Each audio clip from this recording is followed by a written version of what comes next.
Meve was discussing some matter with Gascon when a scout approached. His blood-streaked uniform revealed the matter to be urgent, so the Queen cut short her conversation and requested a report. We were scouting, milady, and we found a cave entrance. Small scattering of elves guarding it, but we took them right out. Gascon scratched his chin. I'd wager 10 Nilfgaard crowns there are more scoia'tails squirreled away inside. We strike afore they know we've snuffed out their guards, we might well catch them by surprise. But we must act quickly. Then let us act. Gather some men and prepare them for an attack. But keep quiet. The Lyrians crept into the cave. They moved carefully, noiselessly even, avoiding notice for quite a while. Nevertheless, elven warriors soon came pouring out of a side cavern.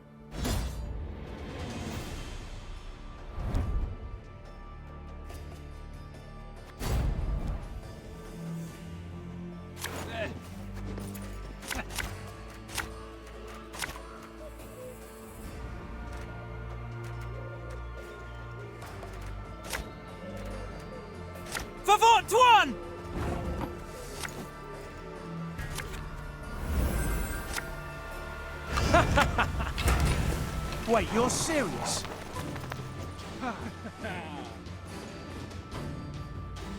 Death to Old One!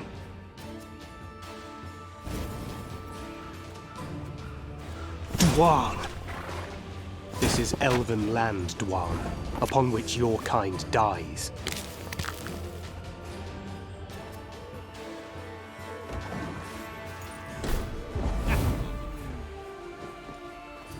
They're not backing down! Must be something of value to them here!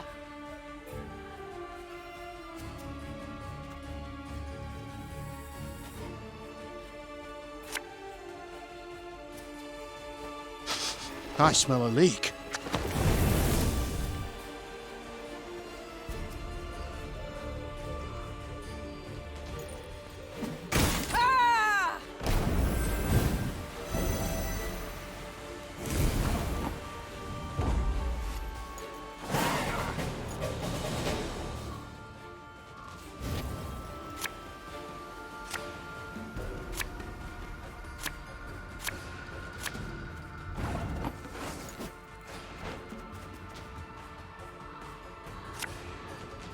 Should have listened to me, old lady.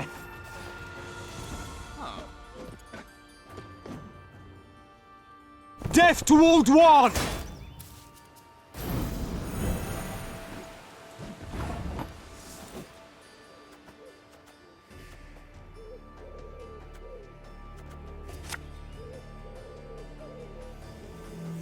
You mad? Don't say that! I shall not fail!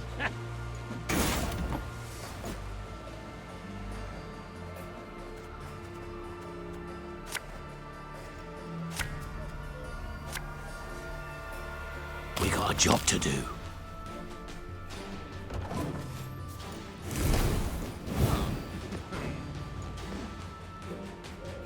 Nay, Dwan vacamest.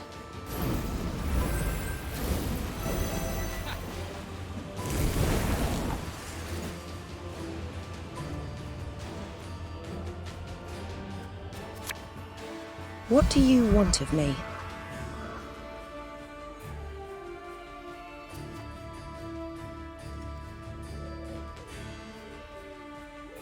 Shh, cork it.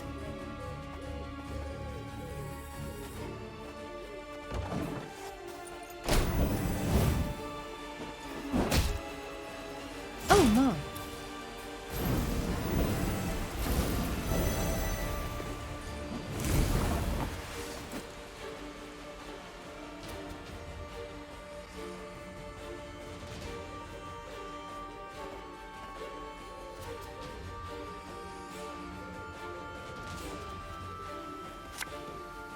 This harvest, we'll be reaping black-clad heads.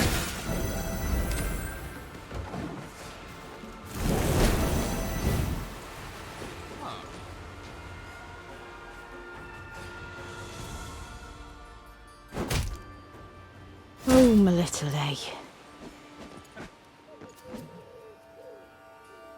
None shall tread on us!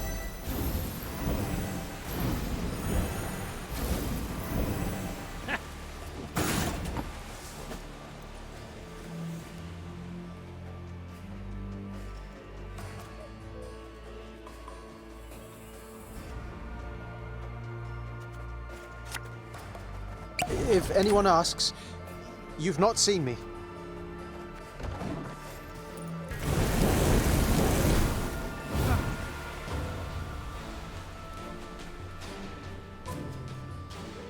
We ought to help one or the other.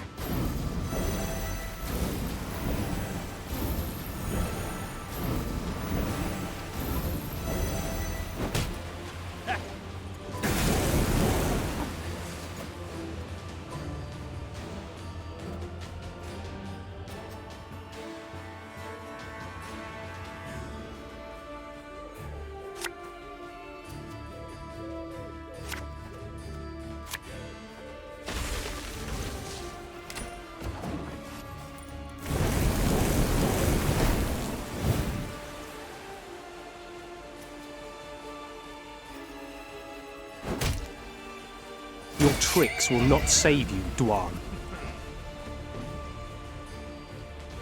Dwan!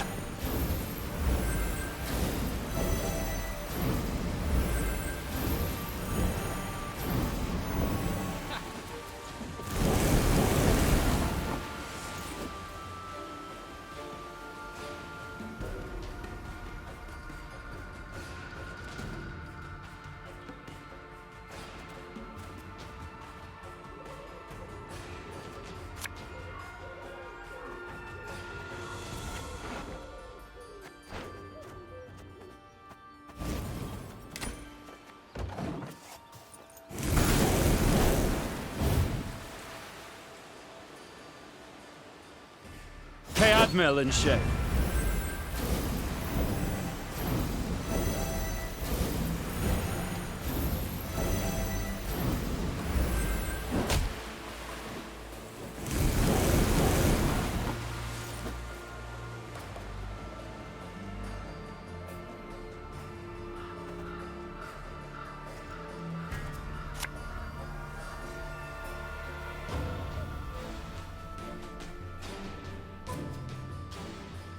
Ever have a stone knock out one of your teeth?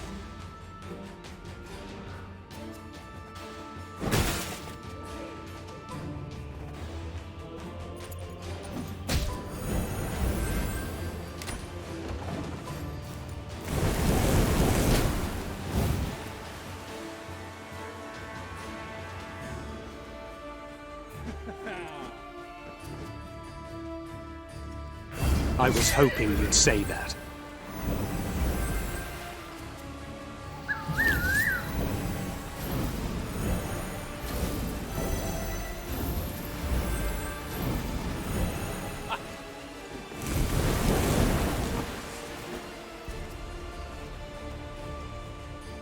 You must sweat like a swine in that jacket. And just when you thought things were about to get dull.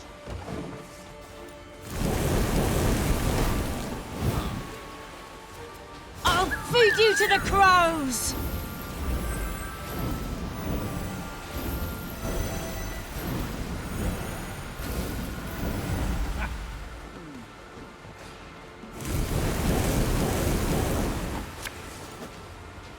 There's been a mistake.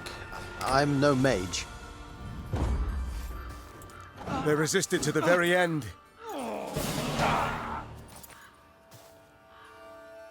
When the Lyrians broke the Elven ranks, Meve was convinced their foe would retreat and regroup. But to her surprise, the Scoia'tael fought to the bitter end. She concluded there must have been something truly valuable hidden in that cave. As Meve entered the next chamber, her nose caught the stink of blood, pus, and urine. Then she understood. The elves were using the cave as a field hospital. Wounded fighters lay by the cavern walls. They made no attempt to defend themselves, nor to beg, nor to make peace with the gods. They merely watched the Lyrians calmly, with stark contempt.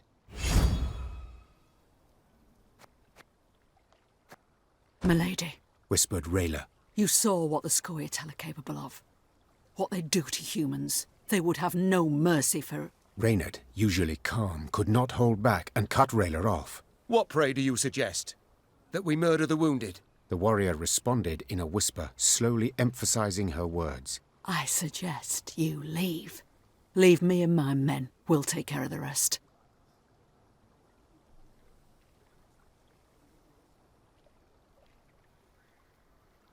Meve looked the warrior in the eyes and was terrified by what she saw. No, Rayla. We shall not touch them. Do you understand? Rayla was quiet for a long moment. Finally, she nodded and left the cave. Reynard followed her with his gaze, hand on hilt. Reynard, listen to me. You are to keep a close watch on Rayla until we are at least a day's ride from this cave. If she separates from the column, if she tries to double back, I wish to hear about it. Do you understand? Reynard nodded. Despite the day's victory, they left the cave in a somber mood.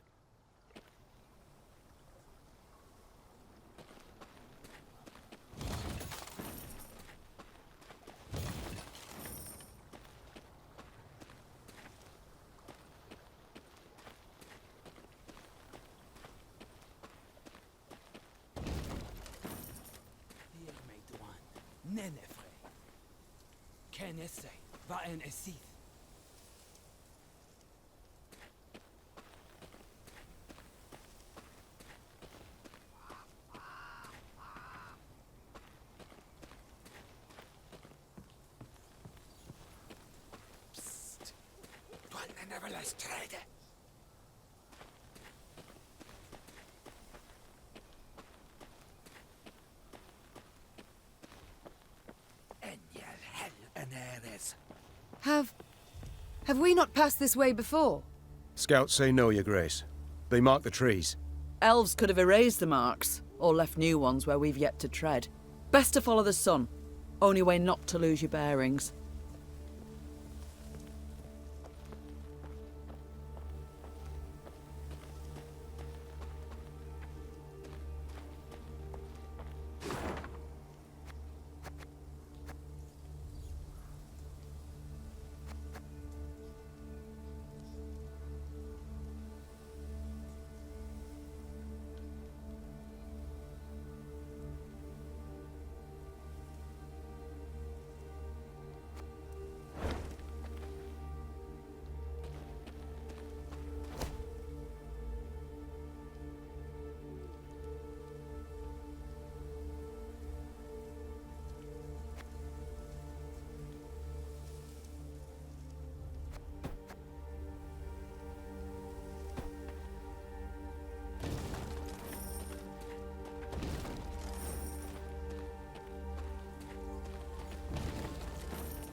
What was that? Meve asked Reynard, who rode beside her.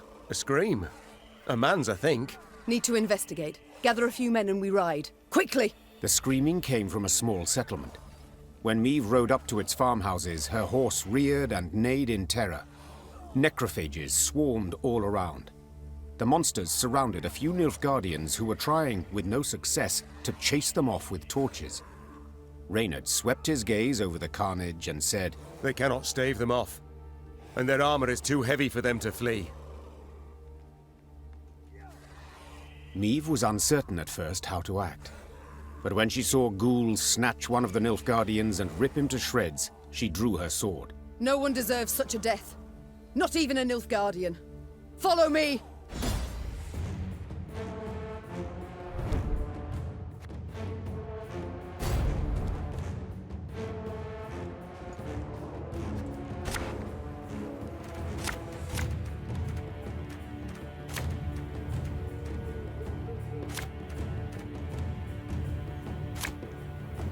Lower your weapons! We're here to rescue you! This could hurt.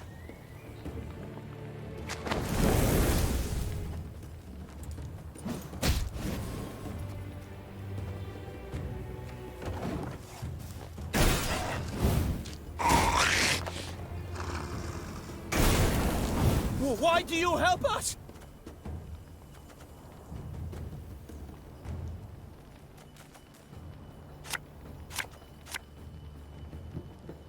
There's a time to reap, a time to sow, and a time to die.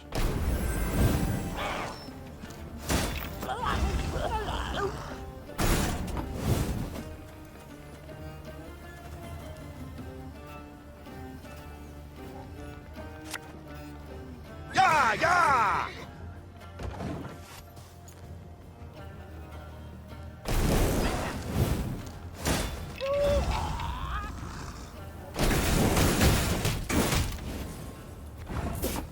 Let the ghouls eat him, I say! Silence! The Queen has made her decision.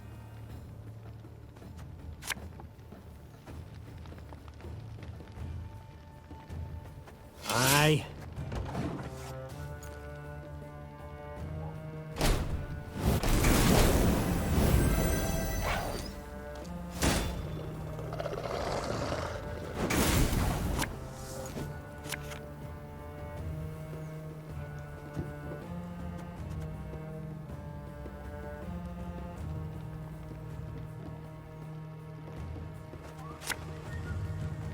Gotta get our asses moving.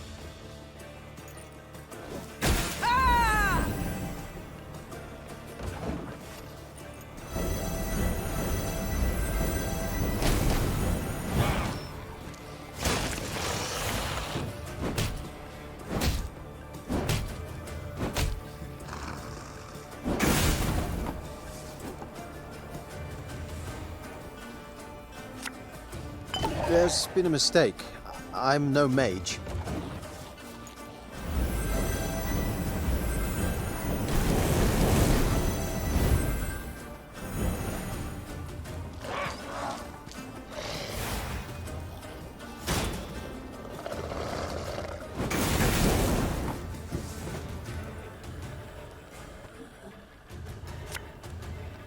Watch your heads!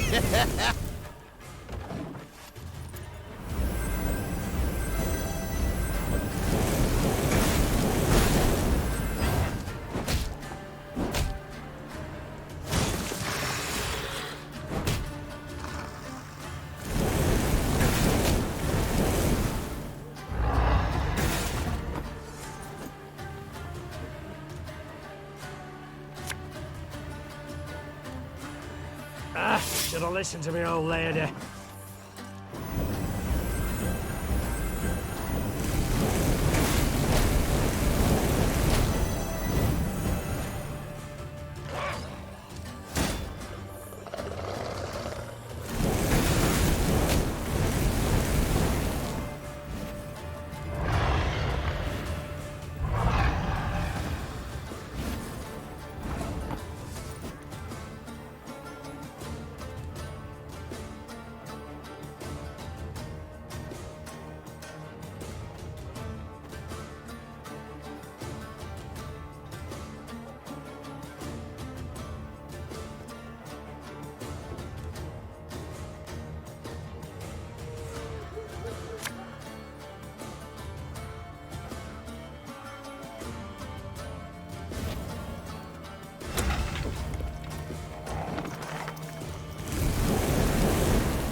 Greetings.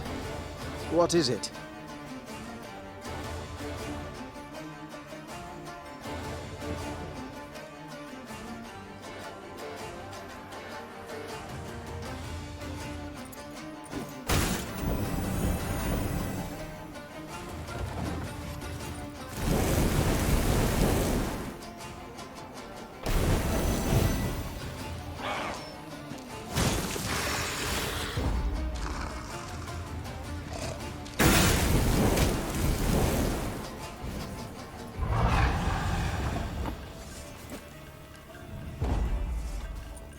It worked, Your Grace. The monsters flee. The Lyrians and the Nilfgaardians fought the monsters side by side, a united force. But when the last necrophage fell, the soldiers immediately returned to their respective divisions. Meve's soldiers looked at the invaders askance, uncertain what would happen next. Suddenly, one of the Nilfgaardians broke ranks and fell to his knees. Your Grace, I know you have no reason to trust us, but we are not enemies. We hail from Geso, a land Nilfgaard conquered and made its province. We did not ask to fight in this war by force. We were conscripted. The soldier hefted his sword by the blade and handed it, hilt first, to the Queen. We yearned for a way to desert, and we have found it. Your Grace, allow us to join your army. We long for the Empire's defeat every bit as much as you do. Meve helped the kneeling soldier to his feet. The enemy of Nilfgaard is my friend, no matter who he is or whence he hail. The Lyrians were clearly displeased with their queen's decision. The black-clad deserters from Geso would need to earn their trust.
Meve's path took her to the village of Iaconfort.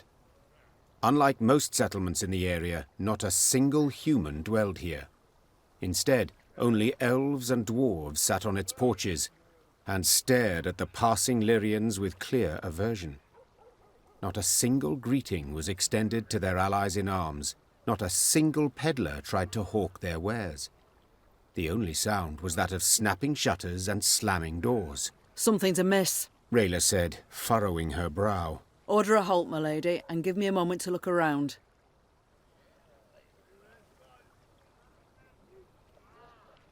There are skeletons in the cellars of every village, Meve replied calmly, pretending to ignore Rayla's angry glare. I doubt this is an exception, but I feel no need to exhume them.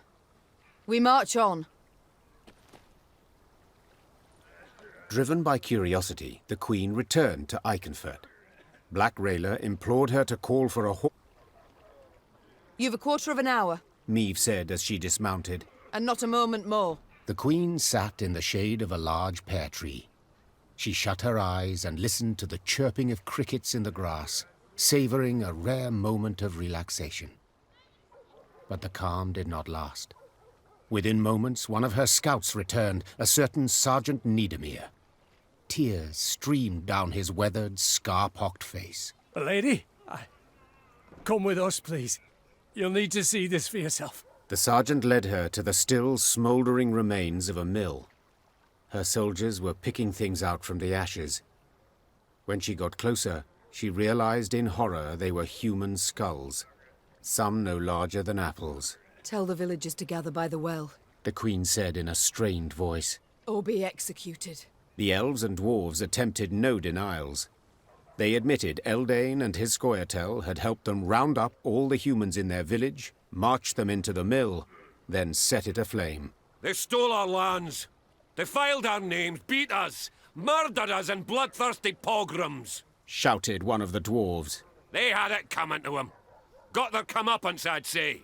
Meve was no stranger to the cruelty of war, but the enormous evil she found in Iaconfort overwhelmed her.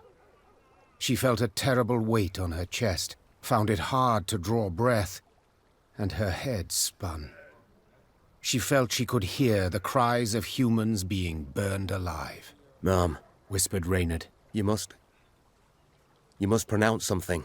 Or simply turn the matter over to me, Your Grace. Rayla interrupted. I know what to do.